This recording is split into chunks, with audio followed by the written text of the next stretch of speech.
Hello friends, good morning. দেখো morning ভিউটা মানে যা দেখলাম কোনোদিনও ভুলবো না। আসলে নাইটে আমরা অনেক রাতে এসেছিলাম, তো বুঝতে পারিনি যে এত বড় বড় পাহাড় আছে। তো সকালে উঠে আমরা পুরো অবাক হয়ে গেছি।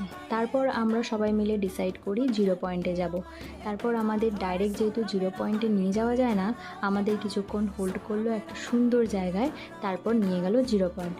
অ্যাকচুয়ালি এক্সপেকটেশন যেমন ছিল তেমন তো দেখতে পাইনি, কিন্তু হ্যাঁ একটা ভালো জিনিস দেখতে পেয়েছি, স্নোফল।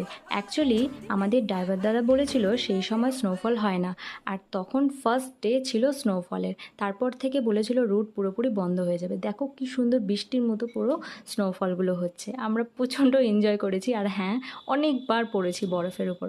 সব মিলিয়ে খুব সুন্দর এনজয় হয়েছে। আর সবাই যেমন আসার সময় বলে যে দেখো আমরা আবার আসবো, আমরা সেখানে বললাম আর যাব না, কারণ প্রচণ্ড ঠান্ডা ছিল। টাটা।